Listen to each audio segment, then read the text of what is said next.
Hello everyone, and welcome to my Young and the Restless official 24 channel.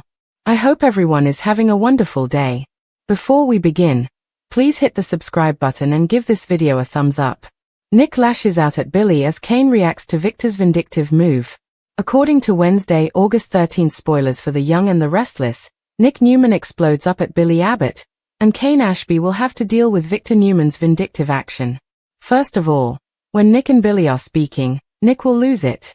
Nick may lose his temper because Billy will likely continue to act as Kane's ally. Nick should be horrified that Billy trusted Kane enough to form a partnership after the tragedy they all went through in France. Billy will have to deal with Nick's wrath, but Nick won't know everything because Billy plans to be an insider and trick Kane while he defends Jabbo. According to Y&R teasers, Victor will plot revenge, thus it appears that he will be upset at Kane's rejection to join forces with the Abbotts. Victor should then start planning before finally taking revenge on Kane as a result of that. Victor intends to make Kane regret ever returning to Genoa City by sinking any threat he may pose. But Kane is not easily frightened and might be ready for Victor's act of retaliation. He will brief Diane Jenkins Abbott about Billy's inside man predicament while he is with Jack Abbott. Jack is worried that Billy will take over of their family business, but he still has faith that his brother would support them. As it happens, Jack will also get an unexpected invitation. Will Kane be the one to send it? Kane might call Jack in to discuss business and possibly even suggest forming an alliance to oppose Victor. Naturally, Jack must take care to keep Kane in the dark about Billy's real intentions. Given the delicate nature of the situation, Jack will exercise caution and be aware that Kane is unreliable. Jack, Victor, and everyone else in GC will need to remain vigilant because Kane will have many tricks up his sleeve. There will be some surprising news soon because it is evident that Kane is serious about his takeover schemes. According to Wednesday, August 13 spoilers for The Young and the Restless, Kane Ashby will be facing off against Victor Newman, a foe you don't want to underestimate. However, Kane is no stranger to psychological chess games or corporate warfare, and the moment word gets out that Kane has flatly rejected Victor's proposal to form a united front against the Abbotts, the moustache will go from intrigued to insulted in record time, starting a series of moves that could destroy not only Kane's goals but also the delicate web of alliances that is subtly forming in Genoa City. Victor will make it his goal to hit Kane where it hurts the most, which could involve focusing on his reputation, personal life, or the very basis of any power structure he has been constructing since his dramatic return from France. This won't be a straightforward tit-for-tat business move. However, before Victor's storm is completely over, another storm will form when Nick Newman loses it over Billy Abbott. This isn't because Billy is being overtly antagonistic, but rather because Billy is acting like a devoted confidant and business partner by seeming to cozy up to Kane. Given the stakes, Billy's actions appear irresponsible, almost treasonous, and tone-deaf to Nick, who is still plagued by the scar from the France incident. Nick believes that rather than being welcomed into your inner circle with a handshake and ambiguous assurances, Kane need to be viewed as an active threat. As Nick accuses Billy of being too naive or blinded by ego to recognize when he's being played, his voice will rise, his words will pierce, and his temper will flare. The problem is that Nick doesn't have the whole picture. He is unaware that Billy's seeming collaboration with Kane is a well-planned ploy, a long-term infiltration intended to shield Jabbo from the inside by closely monitoring the adversary. The issue is that the concealment that keeps the scheme afloat also makes Billy appear guilty to everyone else. As a result, the criticism Billy is receiving from Nick may only be the first step towards other players, such as Victoria Newman or Jack Abbott, beginning to question his commitment. Victor will be in a very different frame of mind, already moving the chess pieces on his own board and planning out how to best dismantle Kane's operations, while Billy uses cool answers that don't reveal too much to divert Nick's rage. By the time Victor is finished considering his alternatives, his plan will be nothing short of brutal. The unwillingness to work together against the Abbotts will remain in his mind like a splinter, the type that gets deeper the more you think about it. Imagine combining PR warfare and financial sabotage with a little personal power, and you have the makings of a strike that not only damages Kane's reputation but also puts him in a defensive position, exactly what Victor wants him to do. If Kane has demonstrated anything over the years, it is that he is a kind of operator who has already game-planned countermeasures before the first blow is even delivered. Jack will include Diane Jenkins Abbott in the delicate inside man plot involving Billy over at the Abbott camp. He will explain that the plan depends on Kane being close enough to keep an eye on things but not so close that he gets an advantage, and he won't hold back from expressing his discomfort about leaving Billy's intuition to decide Jabo's future. Although Jack wants to think his brother can thread this needle without making a catastrophic error, the stakes make blind confidence an unaffordable luxury. He is aware that Billy can be reckless. Then there's a sudden turn of events. Jack gets an unexpected invitation that might put the entire business in a completely new realm. The message will come directly from Kane, brimming with friendliness but concealing more ruthless intent, whether it is sent by courier, email, or in person. Kane might propose that they get together and talk about commercial prospects. He might even hint at the possibility of creating a short-term partnership to combat a mutual problem, in this example Victor Newman. Jack finds it ironic that Kane, the person they are attempting to discredit, is casually making the same kind of offer that Victor had made to Kane only a few days prior. Jack could reveal Billy's true role to Kane if he plays it poorly. But if he does it well, he could learn important information about Kane's plan and possibly even sow the seeds of deceit. In the meantime, Genoa City's underlying distrust will intensify. Every gaze in society, every whispered discussion in Crimson Lights, and every chance encounter at Newman Enterprises will seem like a part of a bigger, unseen conflict. Victor will be tightening the net so that Kane will have nowhere to flee when the time comes to strike, while Kane will maintain his poker face firmly in place, radiating charm and confidence while mentally calculating his next movements. Diane reminds Jack that Kane is an expert at taking advantage of even the smallest weakness in someone's defenses, so he will proceed cautiously as he is torn between protecting Jabo and keeping his family informed. Still resentful of Billy's outburst, Nick will use his anger to investigate further, possibly tracing Kane's path in ways that could either support or obstruct Billy's secret purpose. Throughout it all, it will become clear that this isn't just another corporate sparring match, rather, it's the first act of a high-stakes drama in which allegiances are put to the test, friendships are brittle, and the boundaries between friends and foes are constantly shifting. No matter who believes they are in control, Kane will ultimately continue to be a volatile force who is totally dedicated to his takeover goals. It will also become increasingly obvious that Genoa City hasn't yet realized the full scope of what he is prepared to do in order to win or what Victor is prepared to do in order to hold him accountable for refusing. When Victor Newman arrived at Newman Enterprises that morning, his attitude was already thundering, but it was clear that he was furious by the time he shut the thick glass door to his office. Even though Nikki had been observing him intently at breakfast and had a sneaking suspicion that Kane's rejection had irritated him, she was unaware of how much it hurt. Victor took great satisfaction in being a guy whose promises were taken seriously because doing so meant surviving, not just because they were backed by wealth or influence. Kane dismissing that with such indifference, that would not be disregarded. Victor buzzed his helper as he settled into his chair. He commanded, "Get Michael Baldwin on the phone. And let him know that I would like the whole history of every asset Kane has handled since returning to the area. I'm referring to all business associates, accounts, and assets."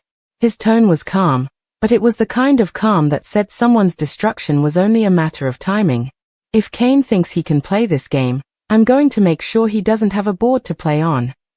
There at Society, Kane was sitting in a booth in the corner, drinking his coffee carelessly. Actually, he was mentally calculating the angles. He was aware that Victor would hit him hard for rejecting him. This was to be expected, but Kane wasn't trying to dodge the blow. He could use Victor's own strategy against him because he had foreseen it so well. Billy moved into the seat across from him while he was going over a text from a contact who was abroad. Billy responded, his eyes keen but his voice light. "You've been busy. When you cause Victor Newman's blood pressure to spike, word gets around quickly." Kane grinned. Billy laughed and played along, but his mind was occupied with listing all the information Kane had revealed. If you're not making Victor angry at least once a month, you're not really living in Genoa City, mate. He would be able to predict Kane's next big move and alert Jack sooner if he stayed nearby. Nick was still reliving his altercation with Billy from the previous day at Crimson Lights.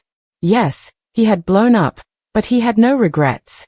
He felt remorse for Billy's actions as he stood there, pretending that nothing was amiss and even siding with Kane without going too far. Sharon said softly, "You look like you're about to punch someone again," as she brought him his coffee. "Do you want to discuss it?" Nick rubbed the back of his neck and moaned. It's Billy. He's been almost glued to Kane lately, and he's crazy if he believes I'm just going to watch him play footsie with a guy who would sell us all out. Sharon's eyebrows furrowed. Are you certain you're seeing the entire scene? Nick leaned forward. Billy is impulsive, but he's not suicidal. I've been observing, Sharon, so believe me. Kane poses a threat. In France, you weren't present. You were unaware of how easily things may go wrong around him.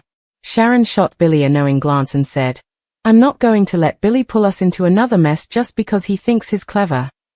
Nick didn't deny anything, but he did say, or maybe you're not about to let Kane get anywhere near your family again.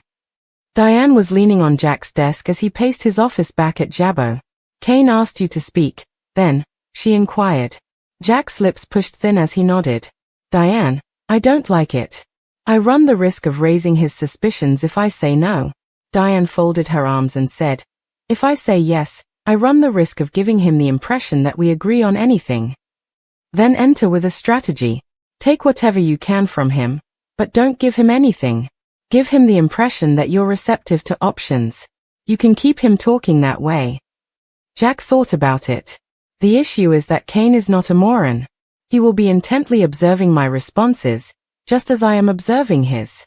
Diane cocked her head and remarked, this isn't just about what's said, it's about what's not said. Then be careful to manage the unsaid. Victor and Michael Baldwin met at the athletic club that afternoon. Michael passed a folder across the table during a private lunch. Everything you requested. Kane has been moving, but not in a quiet enough manner.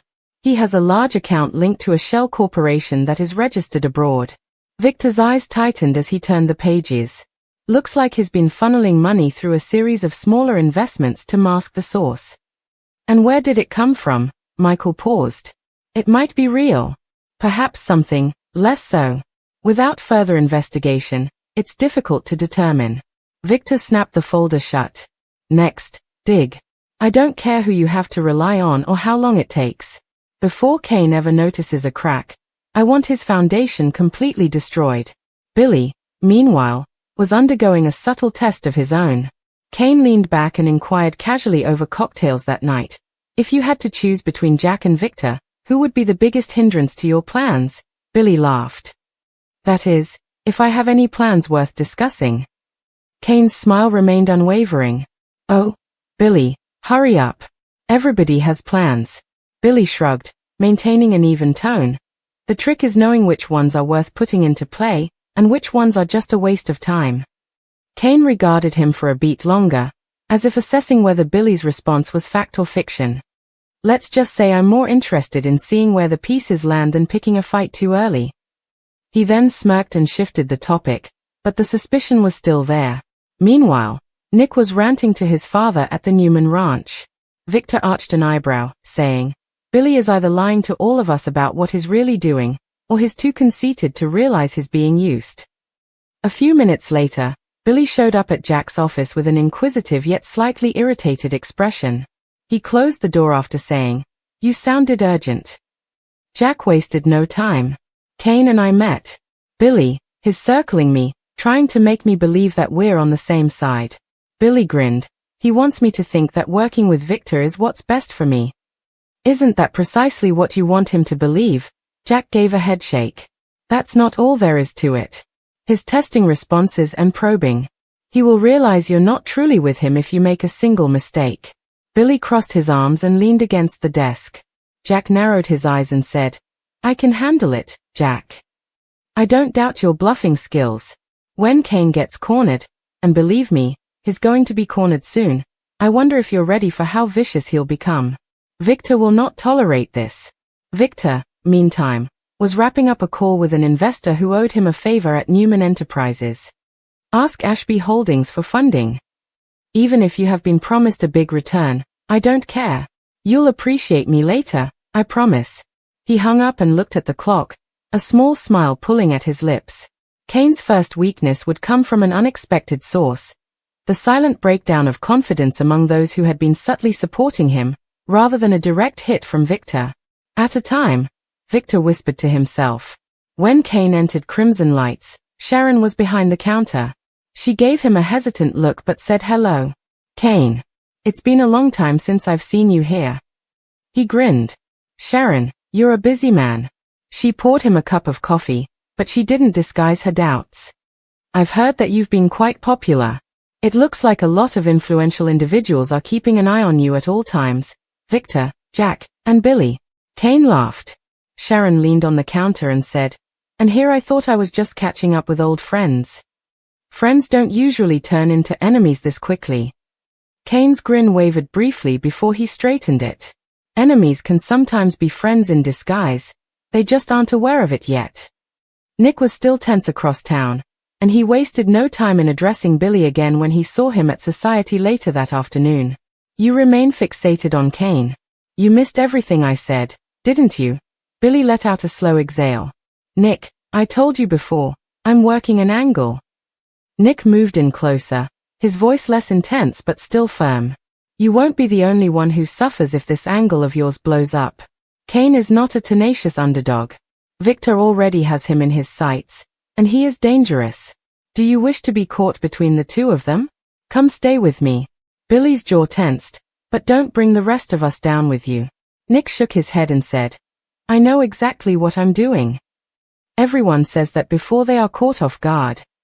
Kane was back in his own office, going over some financial records, when his assistant entered, looking worried. Two of your possible supporters withdrew. No explanation was offered. Kane's face darkened a little, but he covered it up fast. Ask the people who are still standing to meet with me. I want to personally reassure them. Kane leaned back and tried to piece it together as the assistant departed. Victor's fingerprints were all over this. He whispered, all right, Newman, you have a war and you want one. Diane and Jack had a private supper at society that night. Jack updated her on the most recent developments, including the questionable withdrawals Kane was seeing from investors. Jack remarked, Victor is already making his move. Diane's eyebrows went up. Additionally, Kane will not tolerate that, which implies that Billy's position has become much riskier. Jack gave a somber nod. Exactly. Kane will begin to doubt everyone around him more and more as the noose tightens. Diane's eyes grew piercing. One wrong word from Billy, and the whole thing blows up. Then you'd better make sure your brother understands how vulnerable he is. In Genoa City, the lines were clearer than ever by nightfall. Nick was prepared to blow up at the first hint of treachery, Jack was calculating risks, Victor was pulling strings in the dark, and Kane was strengthening his position. Billy was on the verge of being exposed in the midst of everything, but he was near enough to Kane to earn his trust. Whether the first huge strike would land was not the question. Who would land it and if the fallout would destroy more than the intended target were the questions.